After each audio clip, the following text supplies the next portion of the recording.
नमस्कार। दिव्य होम से मैं फाल्गुनी आप सबका हार्दिक स्वागत करती हूँ। जैसा कि आपको पता है, हम मार्गशीर्ष शुक्ल पक्ष की मोक्षदा एकादशी को गीता जयंती के नाम से जानते हैं।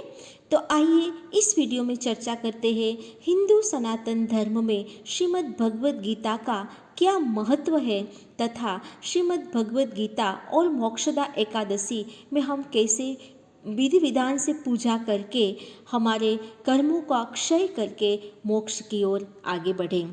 लेकिन इससे पहले कि हम चर्चा आगे बढ़ाएं, रोज की तरह मुझे कमेंट बॉक्स में जय श्री कृष्ण लिखें और मेरी चैनल को सब्सक्राइब करें। ब्रह्म पुराण के अनुसार द्वापर युग में भगवान श्री कृष्ण ने इसी दिन यानी कि मोक्षदा एकादशी के दिन श्रीमद् भगवद गीता का उपदेश दिया था।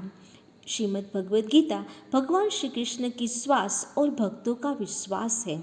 इसके बारे में कहा गया है कि ये शुद्धा विद्या और नियम आदि का निर्णय यथापूर्व करने के अनंतर मार्गशीर्ष शुक्ल दशमी को मध्याह्न में मध्याह्न से ही यदि हम मोक्षदा एकादशी या गीता जयंती का व्रत रखना चाहते हैं तो दशमी के मध्याह्न में जौ और मूंग की दाल यानी कि जौ की रोटी और मूंग की दाल का सेवन कर केवल एक बार भोजन करके दूसरे दिन मोक्षदा एकादशी के दिन केवल फलाहार करना है और द्वादशी को प्रातः स्नान आदि करके हमें उपवास रख के एक टाइम खाना खाने के बाद उसका पारण करना है। भगवान का पूजन इसी दिन हम करें, रात्रि का जागरण करके द्वादशी को एक बार भोजन करके उसका पारण कर सकते हैं। यह एकादशी मोक्ष प्रदान करने वाली, मोह का क्षय करने वाली एकादशी है, इसीलिए इसे मोक्षदा एकादशी कहा गया है।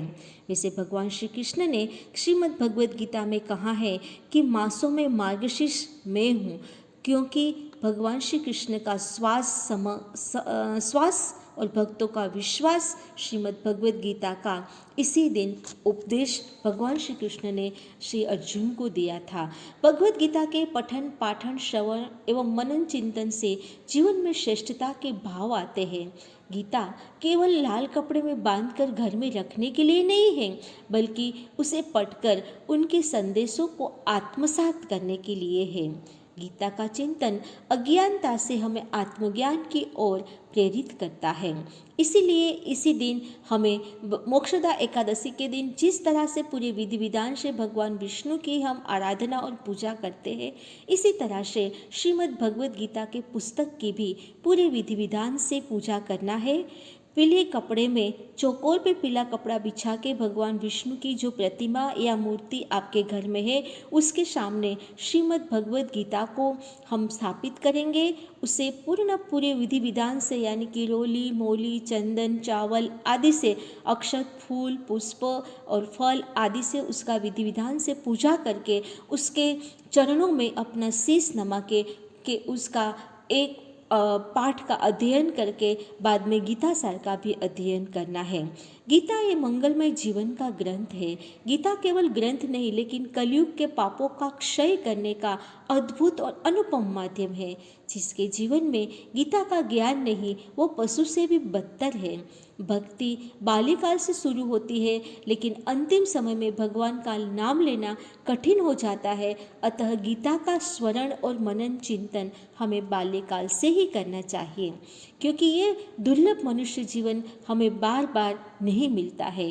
गीता भक्तों के प्रति भगवान द्वारा प्रेम में गाया हुआ गीत है। अध्यात्म और धर्म की शुरुआत सत्य दया प्रेम के साथ ही संभव है। अतः ये तीनों गुणों का सार हमें गीता में मिलता है। गीता हमें जीना सिखाती है। ये हमें कर्मों का सिद्धांत करके हमारे पुरुषार्थ से पलायन होने के लिए नहीं, परंतु जीवन जीने की प्रेरणा देके अग्रसर होने की प्रेरणा देता है। अतः गीता जयंती का हमारे जीवन में विशेष महत्व है। वैसे भगवान श्री कृष्ण ने यह गीता का उपदेश आज से 5160 वर्ष पूर्ण कुरुक्षेत्र के मैदान में श्री अर्जुन को दिया था, लेकिन इससे पहले यह गीता का उपदेश सूर्य भगवान को मिला था। उन्होंने अपने पुत्र संवत्सर मनु को दिया। बाद में ये भगवान विष्णु ने श्री कृष्ण के अवतार के माध्यम से श्री अर्जुन तक तक पहुंचाया और बाद में पूरे पृथ्वी में, पूरे ब्रह्मांड में गीता का सार घर घर पहुंचा। गीता का संदेश या गीता को आत्मसात करने वाले न केवल साधु सन्यासी हैं, लेकिन इस ब्रह्मांड के अनेक दिव्य आत्माएं जैसे विनोबा भावे से लेके ओशो रजनीश तक और श्री महात्मा गांधी से लेके आज अनेक साधु और संतों तथा महान विज्ञानियों ने भी गीता को अपने जीवन में आत्मसात किया है। आप सभी को पता होगा कि एनी बेसेंट ने जब नोबेल पुरस्कार लिया तब उन्होंने गीता के अध्ययन को ही अपने जीवन का हिस्सा माना है। आज भी गीता केवल एकमात्र ऐसा धर्म ग्रंथ है जिसके बारे में मनन, चिंतन, अध्ययन दुनिया के सारे पुस्तकों में से सबसे पहले और बहुत बार हुआ है। इसीलिए श्रीमद् भगवद गीता न केवल ईश्वर का श्वास है, लेकिन भक्तों का विश्वास भी है। तो आइए गीता जयंती के अवसर पर हम हमारे धर्म ग्रंथ श्रीमद् भगवद गीता को न केवल लाल कपड़े में लपेट के हमारे स्थान में, मंदिर के स्थान में रखें, परंतु पूरे विधि विधान से उसकी पूजा करके उनके संदेश को हमारे जीवन में आत्मसात करें। वैसे हिंदू सनातन धर्म में वेदों को धर्म ग्रंथ माना गया है और वेदों के सार को उपनिषद कहा गया है और उपनिषद के सार को श्रीमद् भगवद गीता कहा गया है। इसीलिए उसे गीतोपनिषद नाम भी मिला है। श्री आदि गुरु शंकराचार्य से लेके चैतन्य महाप्रभु श्री रविशंकर से लेके विनोबा भावे तथा ओशो रजनीश से लेके आज के अनेक संतों, महंतों और दिव्य आत्माओं के आत्मज्ञान ज्ञान की प्रेरणा बनी है श्रीमद् भगवद गीता। तो आइए इस शुभ अवसर पर मोक्षदा एकादशी का व्रत करके हम गीता अध्ययन करें, उनके संदेशों को हमारे जीवन में आत्मसात करें तथा भगवान श्री हरि विष्णु के दिव्य अवतार भगवान श्री कृष्ण ने किस उद्देश्य से इस गीता को जन जन तक पहुंचाया है, उस उद्देश्य को सार्थक करें।